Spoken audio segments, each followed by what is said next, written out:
¿Puede alguien imaginar esas palabras, afiladas, definitivas y más frías que la tormenta de octubre afuera? Esas fueron las últimas palabras que su padre le dijo antes de empujarla a la lluvia y cerrar la puerta con llave detrás de ella. Sal de mi casa, no necesito una hija enferma. Tenía 15 años. Sin abrigo. Sin teléfono. Sin dinero. Solo una mochila escolar con tareas de álgebra dentro, y la lluvia ya filtrándose por sus zapatillas como si la noche misma quisiera meterse bajo su piel. 3 horas después, la policía lo llamó y, cuando escuchó lo que dijeron, su rostro perdió todo color, demasiado tarde para la valentía, demasiado tarde para la certeza, demasiado tarde para fingir que había hecho lo correcto. Ahora tenía 28 años, sentada en un apartamento en Boston, observando la lluvia deslizarse por la ventana como un recuerdo que se negaba a soltarla. Una carta la esperaba sobre la mesa de la cocina, escrita con letra temblorosa en papel barato de una residencia de ancianos. Después de 13 años de silencio, su padre quería verla, decía que se estaba muriendo, decía que lo sentía. La lluvia tenía la forma de arrastrarla de vuelta al 14 de octubre de 2011, como si esa fecha estuviera cosida a sus pulmones. Ese día comenzó como cualquier otro martes, regresó de la escuela con la mochila colgada de un hombro, la mente aún cálida por el orgullo de un examen de álgebra que había aprobado con sobresaliente. Pensaba en la cena, en la tarea y en un póster de una banda que quería comprar con su dinero de cumpleaños, pensamientos normales que en retrospectiva parecían casi vergonzosos, porque en menos de 2 horas estaría afuera, sola, caminando por una tormenta helada y preguntándose si lograría sobrevivir hasta la mañana. En el momento en que cruzó la puerta principal, lo sintió, algo estaba mal en el aire, la presión antes del trueno. Su padre estaba en la sala como si una mecha ya se hubiera encendido. Su rostro estaba rojo y furioso, las manos le temblaban mientras sostenía un fajo de billetes en un puño y frascos de pastillas vacíos en el otro. Su hermana Karen estaba detrás de él. 19 años, 4 más que ella, con una máscara de preocupación tan perfecta que podría haber engañado a extraños, maestros, vecinos, a cualquiera. Parecía preocupada, destrozada, devota. Pero la hermana menor vio el destello que Karen no pudo ocultar del todo, satisfacción, pequeña y brillante, como una moneda atrapando la luz. Su madrastra, Jolene, se mantenía en la entrada de la cocina con los brazos cruzados y los labios apretados, sin decir nada, su método favorito, su especialidad silenciosa, guardar silencio mientras el daño ocurría. El padre no la dejó ni siquiera soltar la mochila. Su voz subió y estalló en gritos, acusándola de robarle de la billetera durante meses, de comprar pastillas y esconderlas en su habitación, de enviar mensajes a traficantes. Dijo que Karen había encontrado pruebas, dinero en la cómoda, frascos de pastillas en el closet, mensajes que probaban todo. La chica intentó explicar, intentó negar, intentó decir la verdad en una habitación que ya había decidido rechazarla. Pero se dio cuenta de algo terrible, algo que convierte un hogar en un tribunal, él no estaba escuchando. Su mente ya había sido preparada de antemano, ordenada con mentiras que Karen le había servido todo el día como veneno envuelto en dulzura. Karen interpretó su papel a la perfección, diciéndole que había intentado ayudar, que había intentado detenerlo, que había intentado salvar a su hermanita de sí misma, su rostro organizado en un duelo digno de un premio. El padre se lo tragó como si fuera verdad sagrada. Agarró el brazo de la chica con la fuerza suficiente para dejar moretones y la arrastró hacia la puerta principal. La mochila quedó donde la había soltado, él la tomó y se la lanzó al pecho con tanta fuerza que ella dio un paso atrás tambaleándose. Luego abrió la puerta.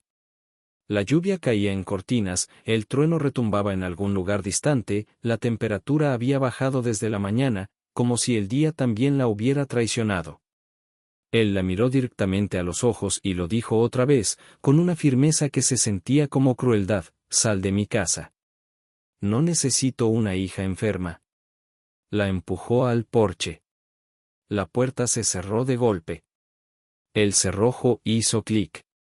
Y así, sin más, tenía 15 años y estaba sin hogar, de pie en una tormenta con nada más que zapatos mojados, una mochila delgada y un corazón tratando de entender cómo el amor podía convertirse en una puerta cerrada con llave, permaneció en el porche durante minutos que parecieron horas, no paralizada al principio por el frío sino por el shock, ese que vuelve al mundo demasiado silencioso incluso cuando la lluvia ruge. Una parte de ella esperaba que la puerta se abriera, que alguien dijera que todo había sido un malentendido, que una voz la llamara de vuelta al interior para disculparse y deshacer el momento. Nadie llegó. Su teléfono estaba sobre el escritorio de su habitación, inalcanzable. No le habían permitido llevarse nada excepto lo que ya tenía en las manos. Su mochila contenía libros de texto, una barra de granola a medio comer y nada que pudiera protegerla de una noche afuera. Sin chaqueta, sin dinero, sin manera de llamar a nadie. Era 2011, quizá todavía existían los teléfonos públicos en algún lugar, pero ¿quién llevaba monedas? No una chica de 15 años que gastaba su mesada en pósters y comida escolar, que sabía resolver ecuaciones pero no sobrevivir a una tormenta. Así que caminó. No eligió un destino con lógica tranquila, su cuerpo se movió por instinto hacia el único lugar seguro que podía imaginar, la casa de su abuela Dorothy, a 7 millas de distancia. 7 millas no eran nada en un auto y lo eran todo a pie bajo la lluvia helada, con zapatillas de lona que absorbían el agua como esponjas. La ruta 9 se extendía oscura y resbaladiza, los autos que pasaban levantaban agua sin reducir la velocidad, como si el mundo hubiera decidido mirar hacia otro lado. Después de la primera milla, la ropa se le pegó a la piel. Después de la segunda, los dedos se le entumecieron. Después de la tercera, los dientes le castañeteaban con tanta fuerza que temió que se le rompieran. Aún así, siguió avanzando porque no había otra opción que no se sintiera como rendirse. Volver significaba rogarle a su padre que le creyera, y él ya había elegido la historia que Karen le ofreció. Avanzar era la única dirección que quedaba. La hipotermia se acercó en silencio, no como un colapso dramático sino como el apagarse lento de las luces, primero incomodidad, luego rigidez, después una niebla en la mente que hacía que sentarse pareciera razonable, incluso reconfortante, solo un minuto, solo un respiro, solo descansar. Alcanzó las 4 millas antes de que las piernas empezaran a fallarle. Vio un buzón adelante y pensó que podría apoyarse en él por un segundo. Solo 3 millas más, se dijo, todavía podía lograrlo. Pero las rodillas cedieron antes de llegar. La grava subió de golpe, dura y repentina, y luego todo se volvió oscuro, como si alguien hubiera apagado una pantalla a mitad de escena. 3 horas después de echarla, el teléfono de su padre sonó. La voz al otro lado era fría, profesional e inflexible, el oficial Daniels, de la policía del condado. Había ocurrido un incidente. Su hija había sido encontrada inconsciente en la ruta 9 con hipotermia y estaba siendo trasladada al Hospital General del Condado. Y una cosa más, señor, se ha notificado a los servicios de protección infantil. Un trabajador social ya está en el lugar. Tenemos preguntas sobre por qué una niña de 15 años caminaba sola en una tormenta peligrosa sin abrigo ni teléfono. Necesitaremos que venga al hospital y traiga cualquier prueba que tenga. El padre se quedó pálido, dirían después, como un hombre viendo su vida resquebrajarse en cámara lenta. Karen estaba a su lado cuando recibió la llamada y, por primera vez, su máscara perfecta se deslizó, quizá no lo suficiente para que él lo viera del todo, pero sí para revelar el miedo bajo la actuación. Porque la verdad que Karen había intentado enterrar ahora estaba bajo luces fluorescentes, en preguntas oficiales, en papeles y testigos. La mujer que encontró a la chica no fue una transeúnte cualquiera. Se llamaba Gloria Ensley y había pasado 35 años trabajando para los servicios de protección infantil. Había visto todo tipo de negligencia, toda clase de excusas adultas, toda historia diseñada para hacer que un niño pareciera el problema. De regreso a casa desde su club de lectura, los faros de su auto captaron una figura al costado del camino, una adolescente empapada, desplomada, sola. Gloria frenó tan bruscamente que el neumático chilló sobre el asfalto mojado. Los viejos hábitos guiaron sus manos, Tenía una manta de emergencia en el maletero y envolvió a la chica con firmeza mientras llamaba al 911. Se quedó hasta que llegó la ambulancia. La siguió hasta el hospital. Y cuando la chica despertó bajo luces duras y el olor a antiséptico en el aire, Gloria seguía allí, sentada junto a la cama con gafas de lectura y unos ojos agudos que no se perdían nada. El café que Gloria le ofreció sabía horrible, amargo de cafetería, como arrepentimiento preparado demasiado caliente, pero estaba caliente, y el calor importaba. La chica rió una vez, sorprendida por su propio sonido, y Gloria sonrió con la tranquila certeza de alguien que había visto lo suficiente como para reconocer la forma de la verdad. Entonces Gloria hizo la pregunta que lo cambió todo: ¿por qué una chica de 15 años caminaba sola en una tormenta sin abrigo ni teléfono? Y la chica, por primera vez en años, se lo contó todo a alguien: las acusaciones, las pruebas plantadas, la larga manipulación de su hermana, la negativa de su padre a escuchar. Gloria no interrumpió. Gloria no dudó. Cuando la chica terminó, Gloria dijo 7 palabras que se convertirían en una puerta que se abría donde otra se había cerrado de golpe: te creo y voy a ayudarte a demostrarlo. Mientras la chica yacía inconsciente, la maquinaria de los adultos ya había comenzado a moverse: informes policiales, llamadas del hospital, notificaciones obligatorias, porque cuando se encuentra a una menor en peligro, el silencio se convierte en procedimientos. El hospital contactó a la policía. La policía localizó al familiar más cercano. Eso significaba a su padre. Llegó al hospital alrededor de las 10:15 de la noche, esperando encontrar a una niña asustada lista para confesar, disculparse y arrastrarse de vuelta a casa. En cambio, entró en una habitación llena de profesionales: una trabajadora de CPS llamada María Santos, un oficial uniformado y Gloria Ensley sentada tranquilamente junto a la chica como una guardiana hecha de paciencia y acero. Karen entró detrás del padre, intentando llevar su expresión habitual: hermana mayor preocupada, familiar angustiada, pero el ambiente había cambiado. Aquello ya no era su sala de estar.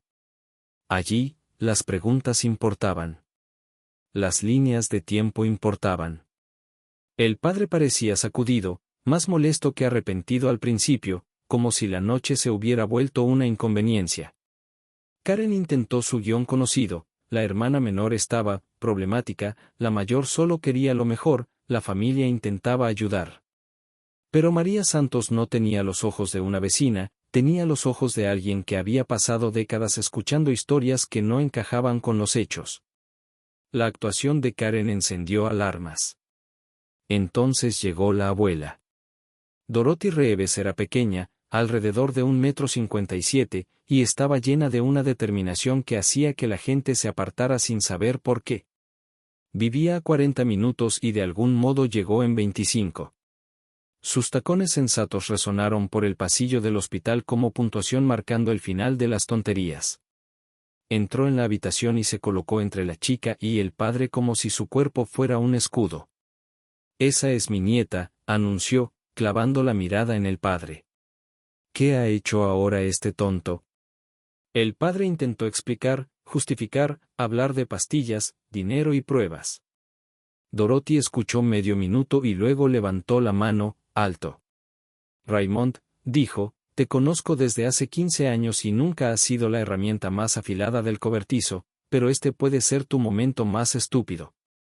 Arrojaste a una niña a una tormenta basándote en qué, cosas que aparecieron en su habitación. ¿Siquiera le pediste su versión? Él abrió la boca, la cerró, la volvió a abrir y no dijo nada que valiera la pena escuchar.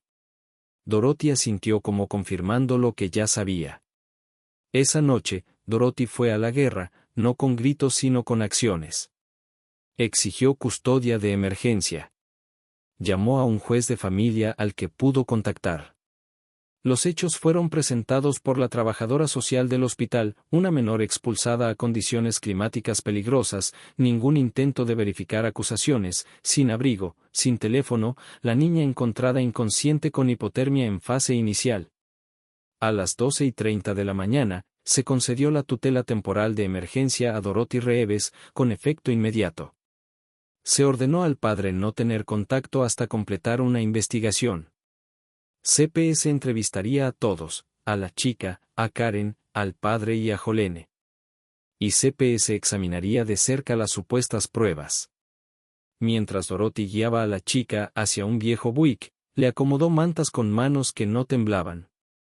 La chica lloró, no solo por el frío y el miedo, sino por un alivio tan intenso que dolía. Abuela, susurró, ni siquiera tengo ropa limpia. No tengo nada.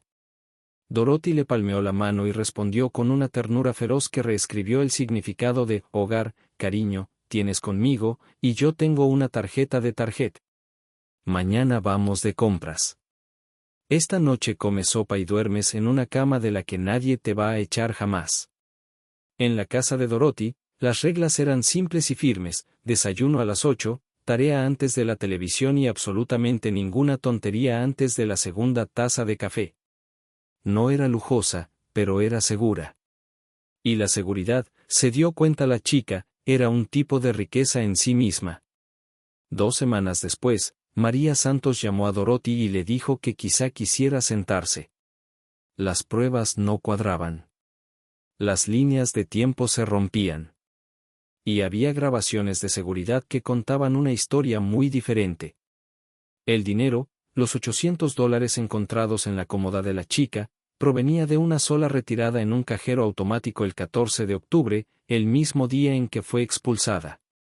El video de vigilancia del banco mostraba quién había hecho la retirada, con marca de tiempo a las 2:47 de la tarde. No fue la chica. Fue Karen, claramente. La coartada de la chica era sólida: a las 2:47 de la tarde estaba en la 5ª hora de química aprendiendo sobre enlaces moleculares, marcada como presente por los sistemas de asistencia y recordada por una profesora que evocó su pregunta sobre electrones. María siguió tirando de más hilos. Los frascos de pastillas, plantados, se conectaban con Trent Barlow, el novio de Karen, cuyo informe tardío de pastillas perdidas despertó sospechas. El teléfono prepago que contenía mensajes falsos había sido comprado días antes, y las imágenes de la tienda mostraban a una joven con coleta y un coche reconocible. Pieza por pieza, la historia que Karen había construido comenzó a derrumbarse bajo el peso de los hechos. Y en ese derrumbe, la chica finalmente vio la forma de lo que se había hecho: no un malentendido, no un arrebato de ira, sino un plan, frío y calculado, impulsado por dinero, control y la creencia de que la hermana menor no se defendería. Pero ahora la hermana menor tenía a Dorothy, a María y a Gloria. Tenía personas que escribían todo, verificaban marcas de tiempo y seguían recibos. Tenía algo más fuerte que los rumores: pruebas. La investigación no se detuvo en la primera grieta, la ensanchó hasta que toda la mentira ya no pudo sostenerse. María Santos no era el tipo de trabajadora social que hojea una carpeta y sigue adelante, rastreó todo como un sabueso con zapatos sensatos.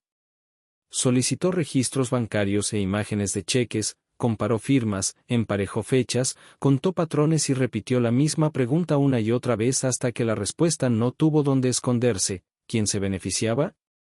El dinero era solo el comienzo. María examinó las pruebas que el padre había creído con tanta facilidad: pastillas, mensajes, efectivo, y cada pieza señalaba lejos de la chica de 15 años y hacia las manos cuidadosas de Karen. Recibos y grabaciones seguían formando el mismo contorno: una joven comprando un teléfono prepago, un coche familiar en el encuadre, una retirada de cajero por la tarde, el mismo día en que la chica fue arrojada a la tormenta.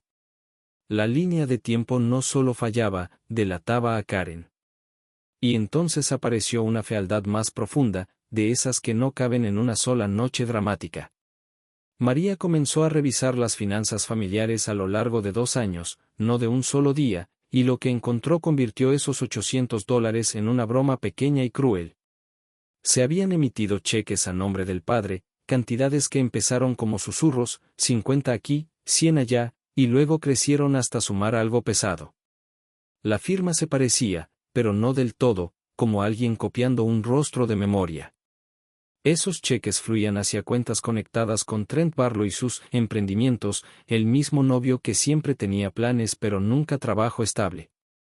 Casi $18,000 se habían desangrado del hogar mientras el padre se sentaba en su sillón y elogiaba a Karen por mantener unida a la familia. La chica, aún recuperándose en el aire más seguro de la casa de Dorothy, aprendió una lección amarga pero útil: alguien puede destruirte en silencio, un pequeño acto a la vez, y todos lo llamarán normal, hasta que una tormenta obligue a la verdad a salir a la luz. Dorothy no esperó a que el mundo fuera justo. Dorothy contrató a Leonard Vance, un amigo de la familia con 30 años de experiencia y un rostro que se endureció al escuchar lo ocurrido. Solicitó la tutela permanente. Se movió para proteger el fondo fiduciario de la chica con supervisión adicional, para que nadie pudiera torcer el lenguaje legal hasta convertirlo en una llave. Y el fondo fiduciario, $45,000, se sentaba en el centro del motivo como un farol revelando rostros.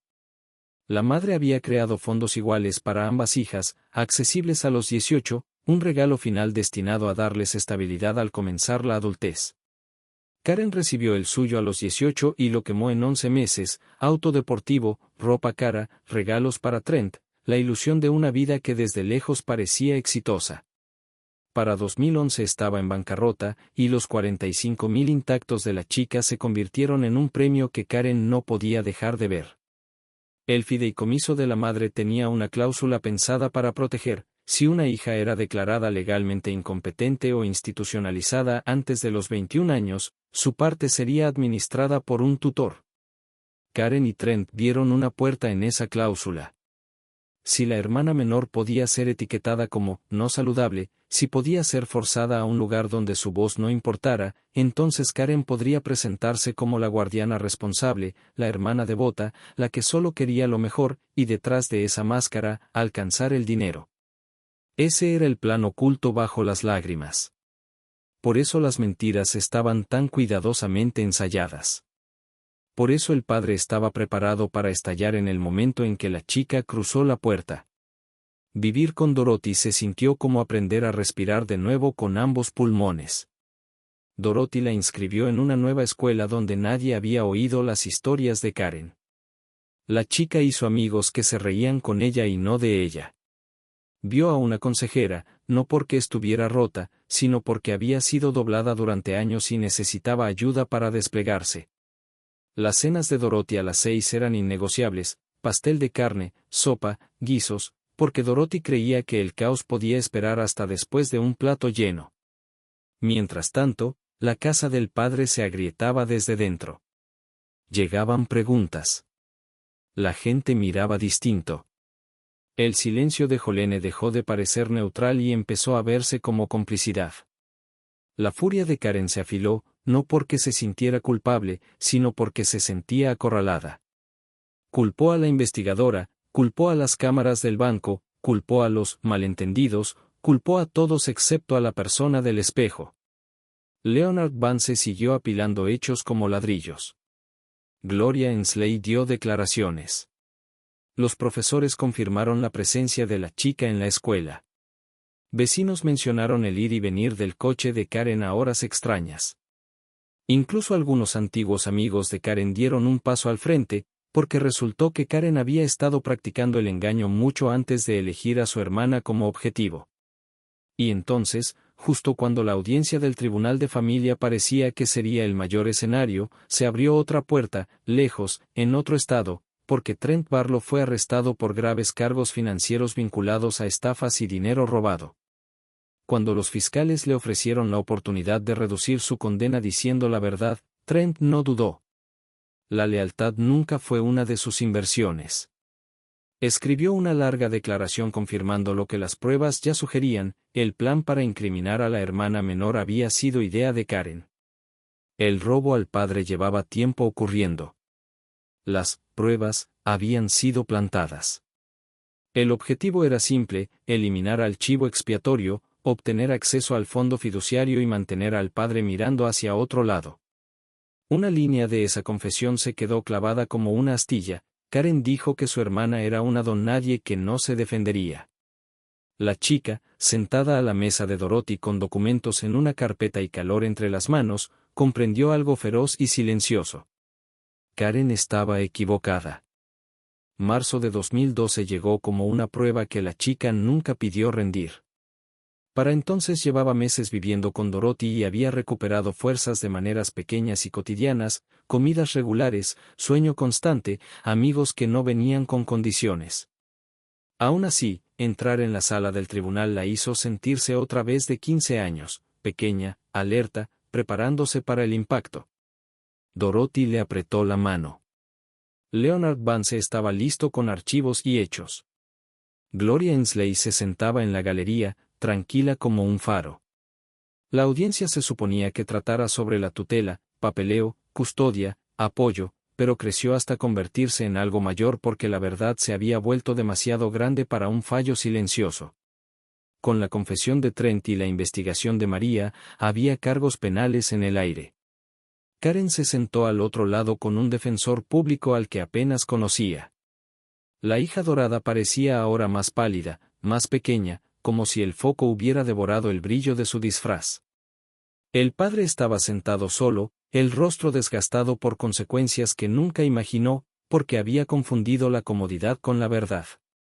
Las pruebas llegaron pieza por pieza, cada hecho un paso medido hacia adelante, las imágenes del cajero mostrando a Karen retirando $800 a las 2:47 de la tarde del 14 de octubre, los registros de asistencia escolar que mostraban a la hermana menor presente en química hasta las 3:15, la documentación de la farmacia vinculada a la receta de Trent, las grabaciones de seguridad de la tienda mostrando la compra del teléfono prepago, los cheques falsificados que sumaban casi 18,000, y la confesión que describía sesiones de planificación, objetos plantados y la intención de usar el fondo fiduciario.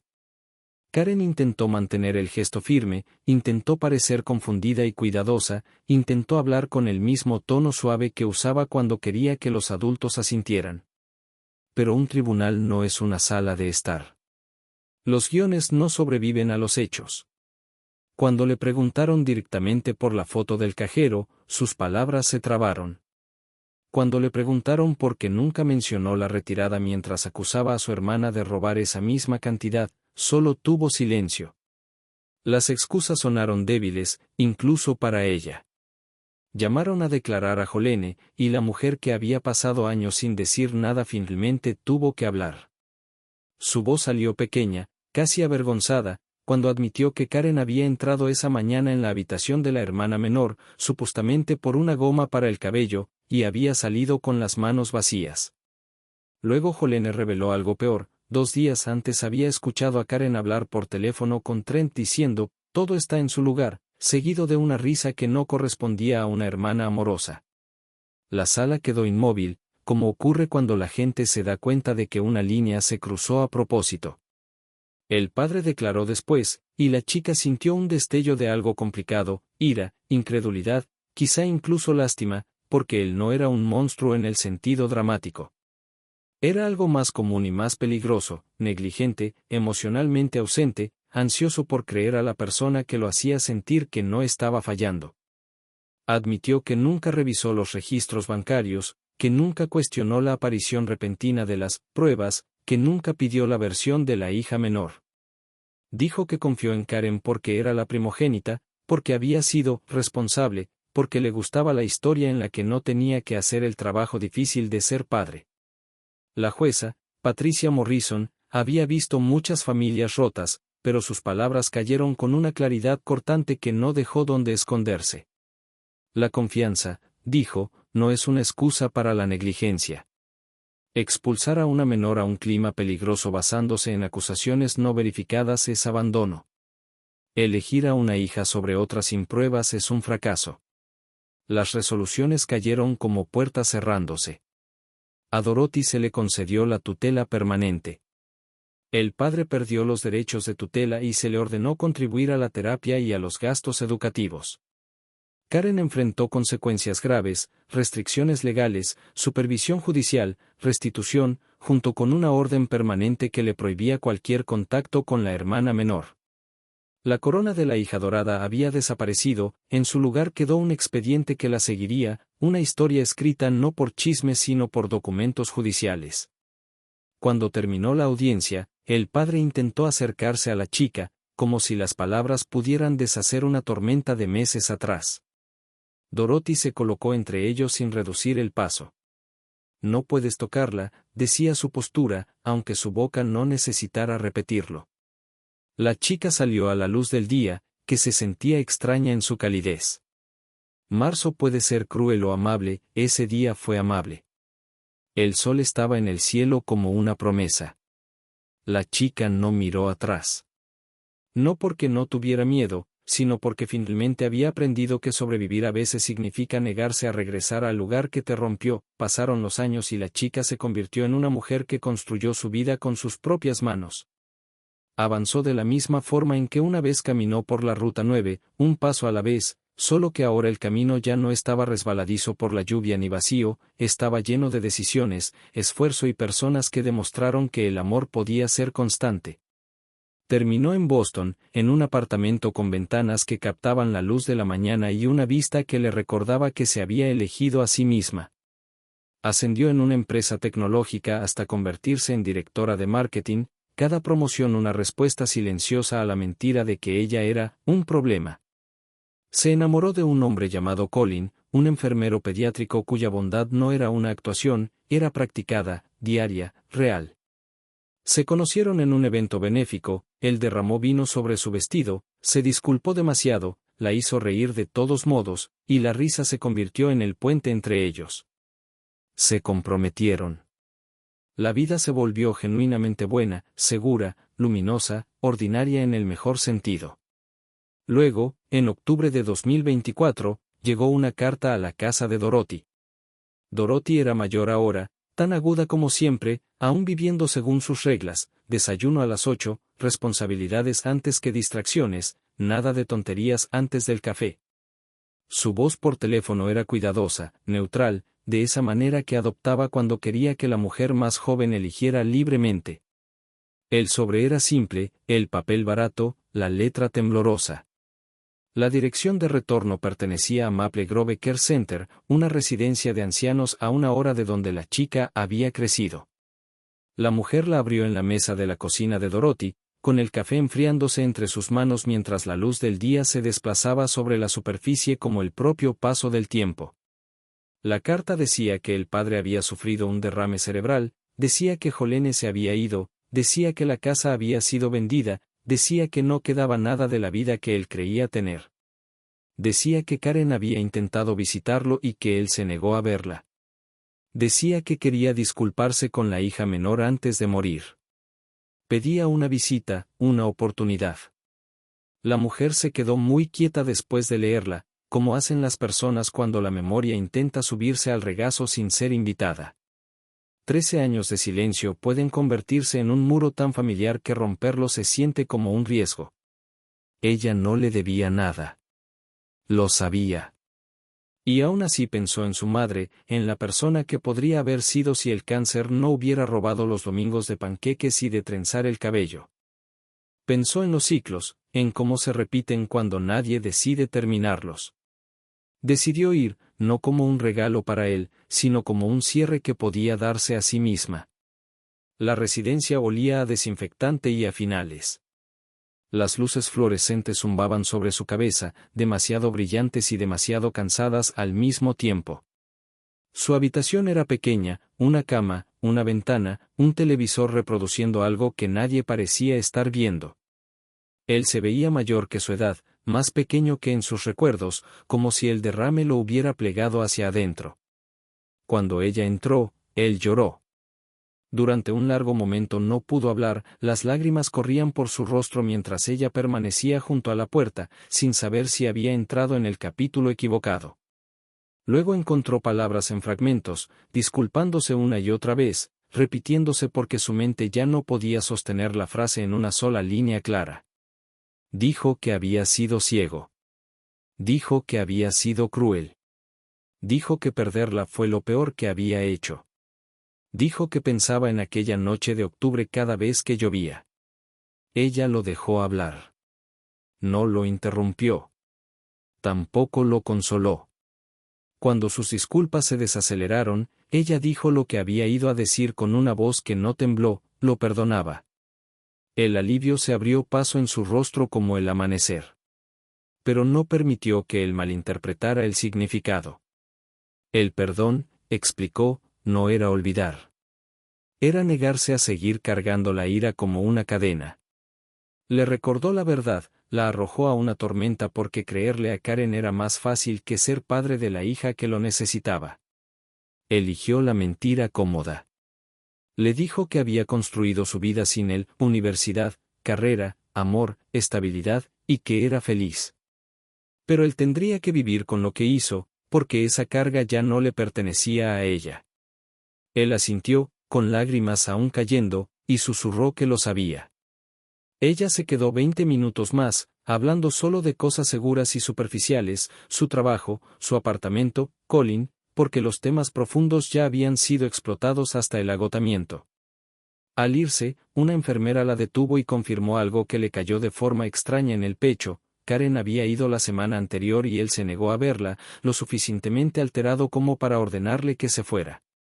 Después de años de ser la rechazada, la hija menor sintió que algo se movía, no alegría, no venganza, ni siquiera satisfacción, solo cierre, como la última página de un libro largo y pesado que por fin se da vuelta. Salió a la luz del sol de octubre. El mismo mes que una vez significó lluvia y traición ahora significaba aire fresco y hojas cayendo. De vuelta en Boston, Colin la esperaba con comida para llevar y una mala película lista para reproducirse, ese tipo de consuelo ordinario que antes parecía imposible. Cuando él preguntó cómo había ido, ella se apoyó en él y dijo que creía que por fin había terminado. Y en esa frase silenciosa, una tormenta llegó a su fin, no con trueno, sino con paz. El tiempo hizo lo que siempre hace, colocó las cosas en su peso correcto, suavizando los bordes afilados sin borrar lo que los formó. Después de aquella visita de octubre, la mujer regresó a su vida con una sensación de cierre silencioso, como cerrar una puerta con cuidado en lugar de azotarla. No despertó sanada a la mañana siguiente ni libre de todos los recuerdos. Sanar no era un interruptor, era una práctica. Algunos días la lluvia aún le tironeaba el pecho, aún la llevaba de vuelta a zapatillas empapadas y a una luz de porche que nunca volvió a encenderse. Pero ahora esos recuerdos llegaban sin robarle el aliento. Eran capítulos, no jaulas. Volvió al trabajo, a reuniones y plazos y pequeñas victorias que, sumadas, construían algo sólido. Ella y Colin planearon su boda entre risas, hojas de cálculo y debates sobre la disposición de los asientos que se sentían maravillosamente normales. Eligieron el patio trasero de la casa de su abuela para la ceremonia, no porque fuera perfecto, sino porque era verdadero. Dorothy insistió en ayudar, por supuesto. Hizo listas, las revisó y las volvió a revisar. Probó recetas como si fuera un deporte competitivo. Fingió no llorar cuando la mujer le pidió que la acompañara hasta el altar. Claro que lo haré, dijo Dorothy, como si alguna vez hubiera existido otra respuesta. El día de la boda llegó en primavera, cálido y luminoso, con hojas apenas recordando cómo ser verdes. Se reunieron amigos, personas que conocían a la mujer como era ahora, no como un rumor o un papel asignado. Colin estaba al frente con una expresión que la hacía sentirse vista sin ser examinada. La casa de Dorothy vibraba con vida como lo hacen los lugares seguros, voces superpuestas, platos tintineando, música flotando por las ventanas abiertas. Mientras la mujer caminaba por el corto pasillo, sintió algo que nunca esperó sentir en ese lugar, paz. No negación del pasado ni triunfo sobre él, solo paz. Dorothy apretó su brazo con la misma fuerza firme que había usado años atrás en un pasillo de hospital, y la mujer comprendió que el amor no siempre se parece a grandes gestos, a veces se parece a presentarse todos los días con café, límites y el valor de luchar cuando el silencio no alcanza. Después de los votos hubo discursos, risas y un poco de caos, porque el caos aparece en toda celebración real. El pastel de carne de Dorothy hizo su aparición, porque la tradición importa. Alguien derramó una bebida. Alguien más contó una historia que hizo reír demasiado a todos. La mujer se descubrió observándolo todo desde los márgenes por un momento, un hábito aprendido de joven, observar primero, participar después. Entonces Colin la encontró, tomó su mano y la devolvió al centro, donde pertenecía. En los meses siguientes, la vida siguió avanzando en formas pequeñas y significativas. Enmarcó el póster de la banda que había querido tanto, el que compró con su mesada justo antes de que todo se derrumbara, y lo colgó en su oficina para que le recordara que la alegría postergada no es alegría negada. Conservó su archivador, aún ordenado, aún preciso, porque algunos hábitos nacen de la supervivencia y crecen hasta convertirse en sabiduría. Visitaba a Dorothy con frecuencia, llevando compras, compartiendo comidas, discutiendo con cariño sobre si tener 80 años significaba ir más despacio. Dorothy insistía en que no. En algún otro lugar, lejos de Boston, Karen vivía una vida moldeada por consecuencias que nunca imaginó cuando decidió que su hermana era prescindible. La mujer no la seguía, no se preguntaba a menudo, no necesitaba noticias. La indiferencia había reemplazado a la ira, y eso se sentía como una victoria que no necesitaba anunciar. El padre falleció en silencio meses después de la visita. La mujer recibió la noticia sin drama, sin derrumbarse.